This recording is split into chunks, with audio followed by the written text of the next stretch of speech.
روز شما بخیر بینندگان ارجمند. این برنامه خبری و تحلیلی اخباری آزادی است که شما را با تحولات تاجیکستان و جهان آشنا می‌کند. امروز پنجشنبه 26 ایون است. حالا به موضوعهای اساسی این نشر توجه کنید. شکنجه زندانی‌ها را بس کنید. یا چرا دادگاه‌های تاجیکستان شکایت از اذیت و آزار زندانی‌ها و بازداشت شده‌ها را نادیده می‌گیرند؟ محققان ثابت کردند که سازمان‌های ملت‌گرای روسیه اکثراً دستپروری FSB بوده مهاجران را با فرمان نیروهای امنیتی اذیت می‌دهند.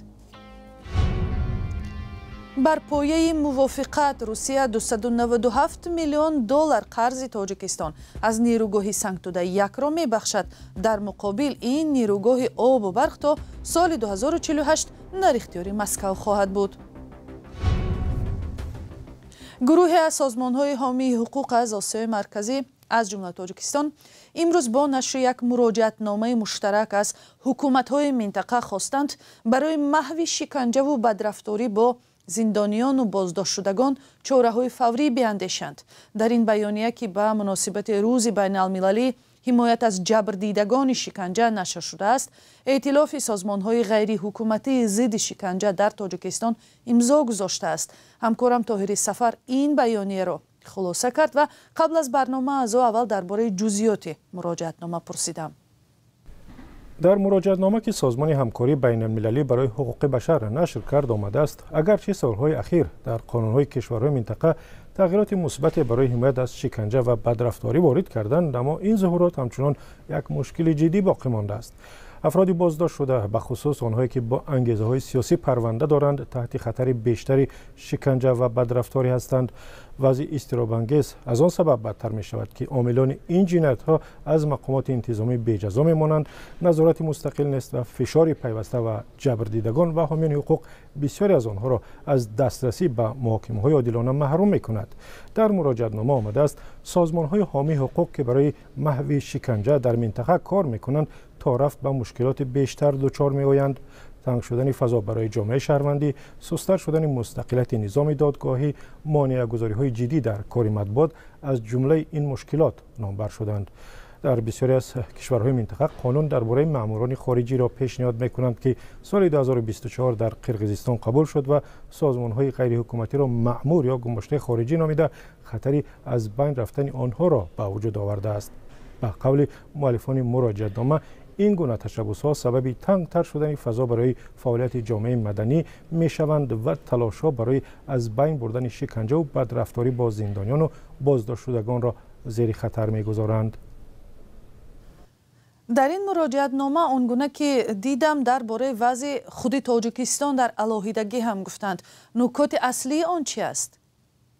سازمان‌های حامی حقوق با تصویر وضع در تاجیکستان گفتند شکنجه و بدرفتاری بخصوص در اداره‌های ملیسا و بازداشتگاه‌ها ادامه دارد.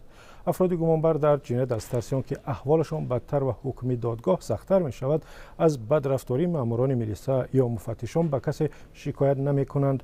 دادگاه‌های تاجیکستان مثل همیشه گفته‌های گمانبران درباره شکنجه و بدرفتاری دیدن آنها را بی اساس شمرده رد می‌کنند. این گونه شکایت‌ها احیانا تحقیق می‌شوند و اگر هم بود بی ثمر می‌انجامد و کسی از ماموران ملیسا یا مفتش هم جزا نمی‌گیرد.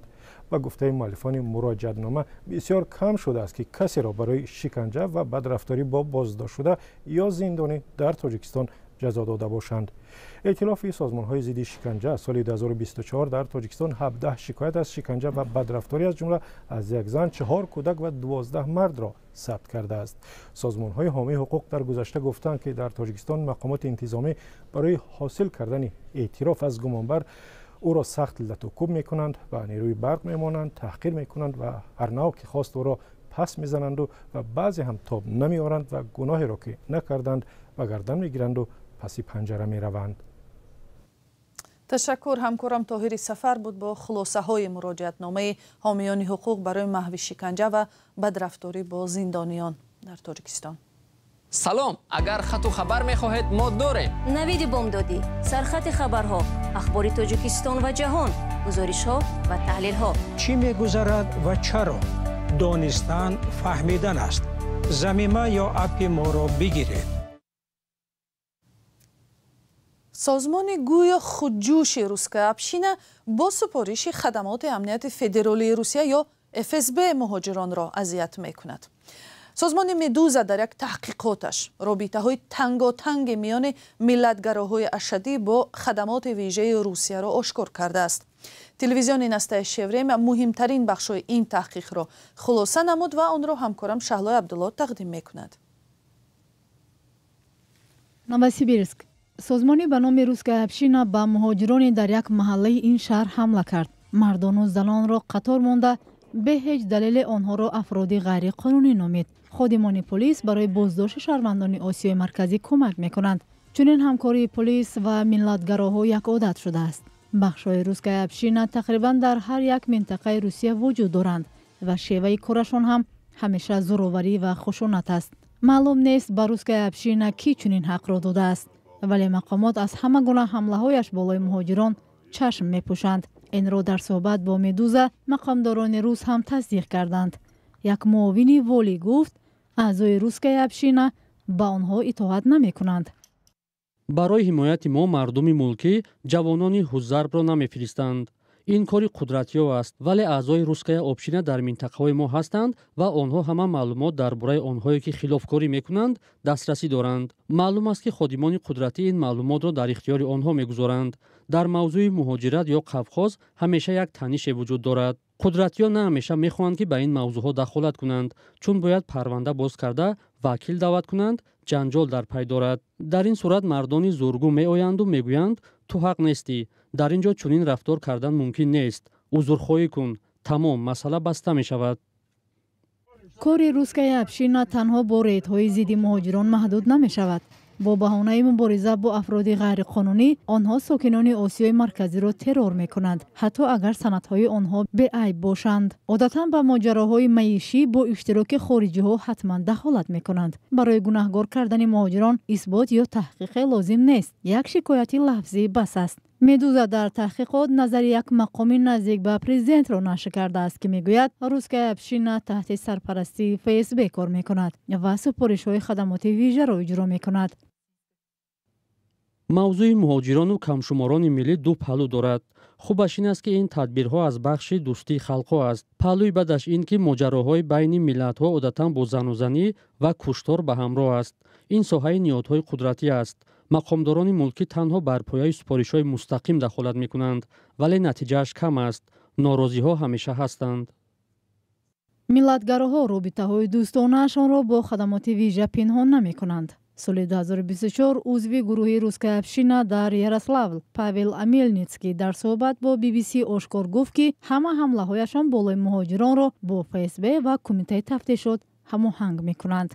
منبع‌ها در ساختارهای قدرتی اضافه می‌کنند که این تشکیلات با شرکت به واسطه FSB تأسیس و زیر نظر آن عمل می‌کند. روسکا ابشینا حاصل یک نقشه کورپسیونی FSB بود. اول به اصطلاح خوکچه خورده، یعنی تشکیلات جنگی تربیه می‌یابد و بعداً به مقامات پیشنهاد می‌شود که برایش مبلغ‌گذاری علاوه‌ای پیدا کند. بجز هدف اساسی دزدی پول بودجه دیگر مقصد هم هست. در داخل تشکیلات یک تفتیه تشکیل و یک جنایت صادر شود و بعداً به مقامات گزارش دهند که سوپر تروریست‌ها را بازداشت کردند.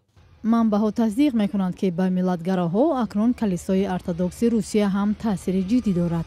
بهار سال 2023 ملتگراهای اشدی ضد ساختمان مسجد در یک کولی مسکو اعتراض کردند. آن زمان آنها به هدف رسیدند. ساختمان قطع شد. سال دیگر در ترویسک یک خانه نمازگزاری مسلمانان را به خاک یکسان کردند.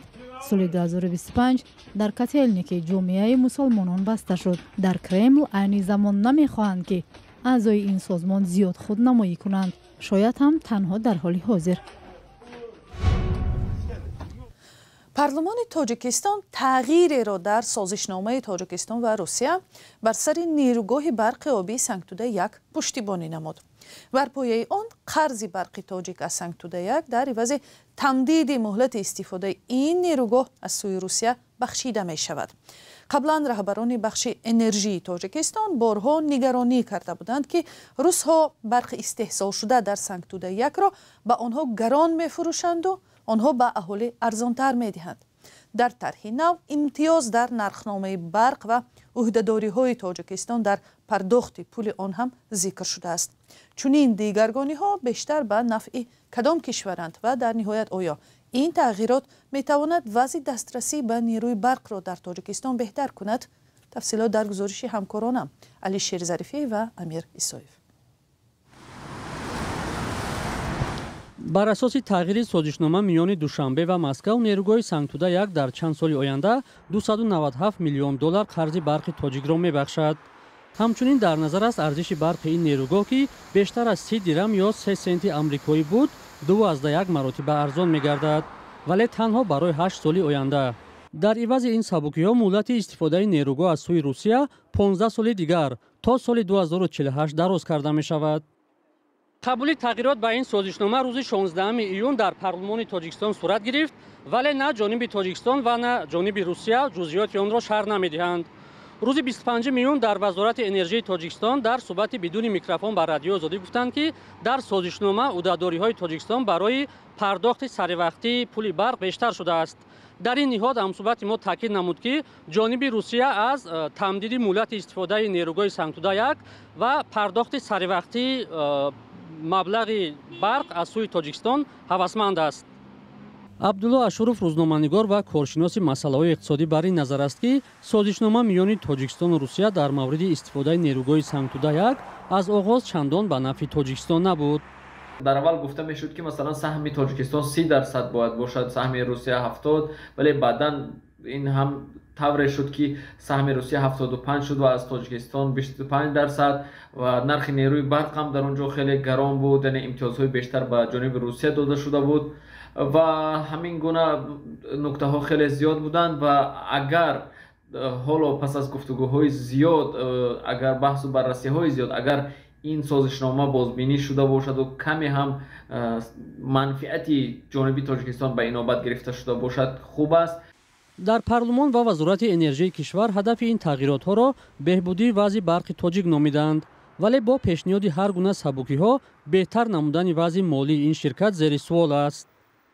инҷо на танҳо нуктаҳои ин созишнома, балки ҷамъоварӣ нашудани маблағи барқ аз сӯи барқи тоҷик ва беназму низомиҳо дар фурӯши барқ, тақсимоти барқ ҳам боиси пайдо шудани қарзи калон Тоҷикистон дар нисбати ширкатҳои Русия ки ҳоло молики Сангтуда-1 ҳастанд, 75% онҳо дар дасти онҳо аст, албатта боис шуда буд ва албатта агар қисме аз ин қарз бахшида шавад ва бо вуҷуди он ки муҳлати истифодаи он дар дасти Русия бештар мешавад, ин албатта бар суди Тоҷикистон ва бар суди ширкати барқи тоҷик аст. Сангтуда-1 бо сармояи Русия дар дарёи Вахш сохта шуда бо иқтидори пурра кор намекунад ва мустақилона ба аҳолӣ барқ фурӯхта наметавонад. ин дар ҳолест ки амасола дар тирамоҳу зимистон дар Тоҷикистон лимит ҷорӣ мешавад ва сокинон аз камбуди барқ шикоят мекунанд. ҳоло бо ворид намудани дигаргуниҳо дар санади ҳамкории ду кишвар оид ба истифодаи нерӯгоҳ маълум нест ва аз то куҷо беҳтар хоҳад шуд. ва як хабар дар Тоҷикистон меъёри андози аксиз барои маҳсулоти аз тамоку истеҳсолшаванда аз ҷумла сигор 2 баробар зиёд шудааст. қарори ҳукумат аллакай ба иҷро даромад. бар асоси тартиби нав минбаъд аз 1000 дона сигор ё маҳсулоти ивазкунандаи он 17 евро ё 195 сомони андози аксиз ситонида мешавад. то ин вақт аксиз барои ин намуд маҳсулоти тамоку 8.5 евро ё 97 сомонӣ буд. то ҳол дар Тоҷикистон барои машрубот, тамоку ва иртиботи мобилӣ аксиз муқаррар шудааст. ҳукумат ахиран барои нӯшобаҳои нерӯдиҳанда ҳам андози аксиз ҷорӣ намуд. ва барномаи имрӯза ба анҷом мерасад. ташаккур ки бо мо будед. ин на ҳамаи хабару гузоришҳои мо буд. матолиби бештарро метавонед аз сомонаи Радиои Озодӣ, саҳифаҳои иҷтимоии мо дар шабакаҳои Фейсбуку Телеграм, Ютубу Инстаграм ва Иксу ТикТок дарёфт кунед ва худатон ҳам метавонед ба мо хабару гузоришҳо ва видеоҳо фиристед. худо нигаҳбони шумо.